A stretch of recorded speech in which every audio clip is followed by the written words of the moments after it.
नमस्कार आपण समस्त को आम चैनल ओडिया मीडियम स्टडी की स्वागत। आज आम चतुर्थ श्रेणी आमे और आम परिवेश बहिर एकादश अध्यायर सेकेंड पार्ट जो हूँ चंद्रकलार ह्रास बुद्धि विषय भित्तिक प्रश्न उत्तर सहित अभ्यास प्रश्नोत्तर करवा।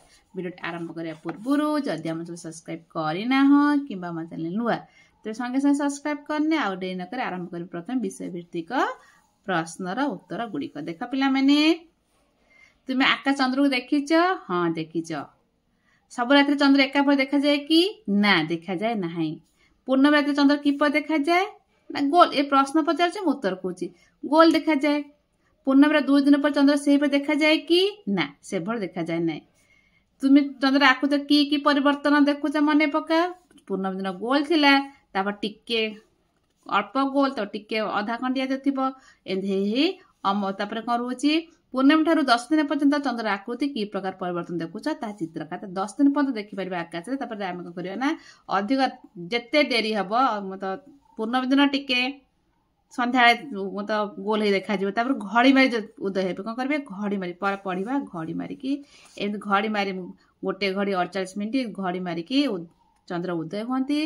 आम 10 दिन पर्यंत लक्ष्य कले 11-12 दिन को चंद्र प्राय देखा जाती ना 5 देखा जाती। अमावास्या दिन पूरा मोटे देखा जाती ना। देख ये देख प्रथम द्वितीय तृतीय चतुर्थ पंचम षष्ठ सप्तम अष्टम नवम एमती 9 दिन देछि। उपचित्र देखी उत्तर दिया। चंद्र प्रथम चित्र क्यों दिन चंद्र पर देखा पूरा गोल देखा रोचे पूर्णमी दिन चंद्र। चंद्र द्वितीय चित्र आलोकित अंश धड़ा अंश कमी जो धड़ा जो थिला फुल टी कमी जाइए। चंद्र तृतीय चित्र के अंश कमी कमी कमी आसी अधा कमी पुणी कौन कर कला अंश अधिक धड़ा कमी जाए पूरा कला कला तो अमावास्या पुणी जाइए कलार कमी टी धड़ा पुणी धड़ा टी बेस पूर्णमी पूरा गोल धड़ा देखा। पूर्णमी दिन आकाश में गोलाकार पूर्ण आलोकित चंद्र तुम्हें देखीच। पूर्णमी पर आलोकित अंश कमी जाए 14 दिन पर केते दिन पर 14 दिन पर 15 दिन जो हूँ आलोकित अंश मोटे देखा जाए ना। ये दिन को अमावास्या कहे जो देखा ना आलोकित अंश कहते अमावास्या। अमावास्या चंद्र आदौ देखा ना पूर्णमी गोल देखा। पूर्णमी ठार अमावास्या पर्यंत चंद्र आलोकित अंश कमी कमी जाऊ कृष्ण पक्ष कमी पूर्णमी कमी कमी कहते कृष्ण पक्ष मन रख। पूर्णमी अमावास्या पर्यंत 15 दिन 14 दिन रहा कहती कृष्ण पक्ष। पुणी अमावास्या पूर्णमी 15 दिन को कहती शुक्ल पक्ष। शुक्ल पक्ष आलुआ तिथि आ कृष्ण पक्ष अंधार तिथि बुझीगल। यापर चंद्र आलोकित अंशर बढ़िया और कमिया को चंद्रकला ह्रास बुद्धि कह। चंद्रकला ह्रास बुद्धि कौन कमुची बढ़ुचु चंद्र आलोकित अंश ताको चंद्रकला ह्रास बुद्धि बोली कह। 122 पृष्ठ पूर्णमी दिन चंद्र आकाश में क्यों दिगरे एवं क्यों समय उदय हुए तुम्हें देखीच कि? हाँ देखीच। कौ दिगरे ना चंद्र पूर्व दिगरे क्यों समय रे संध्या समय रे कमा दे दो संध्या समय रे।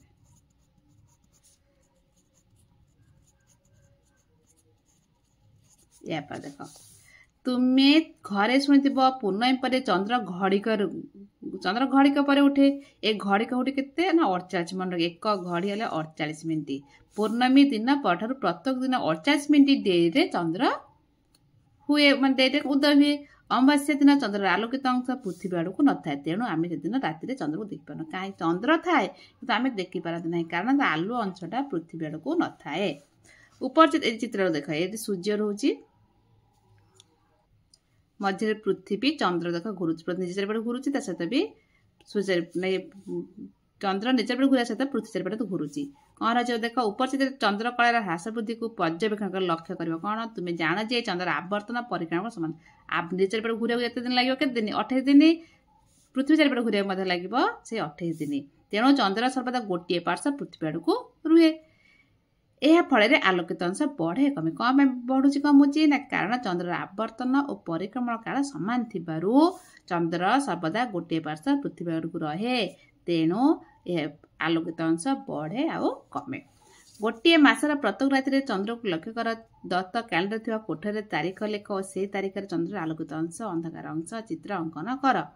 तारीख लिखब तापर चित्र अंकन कर। देख सप्ताह गोटे मासर केतटा सप्ताह थाए 4टा सप्ताह सप्ताह रवि सोम मंगल बुध गुर शुक्र शनि बार थाए तेणु से चित्र करके लक्ष्य करके निजे पूरण कर।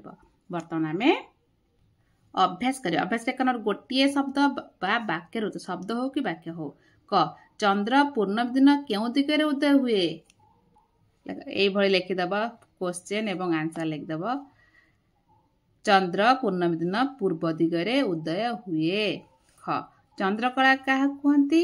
उत्तर चंद्रर जो आलोकित अंश आमको देखा जाए ताहाको चंद्रकला कहती। मन रहा चंद्र जो अंश आलोकित जो अंश आमको देखा जाए ताको चंद्रकला। ग गोटे वर्ष रे प्राय केतोटी पूर्ण चंद्र देखा पाइबा। वर्ष कला 12 मास मासर गोटे थर देखुचंती जेहेतु 12 मास 12टी देखिबा 12टी पूर्ण चंद्र देखि पारिबा। बुझि पारल। घ नंबर घन है अमावास्या दिन चंद्र देखा न जबार कारण कौन। कारण अमावास्या दिन चंद्र आलोकित अंश पृथ्वी आड़क नथिबारु चंद्र देखा जाती ना। 1 नंबर पृथ्वी ठारू पूर्णमी ठारू अमावास्या पर्यंत 15 दिन क्यों पक्ष कहुए बुझाई। पूर्णमी ठारू अमावास्या पर्यंत समय को कृष्ण पक्ष बोलिकी कहुए। अमावास्या पूर्णमी पर्यंत शुक्ल पक्ष बोलिकी कहुए। 1 नंबर कम्प्लीट। 2 नंबर रही क्यों उक्ति भूल।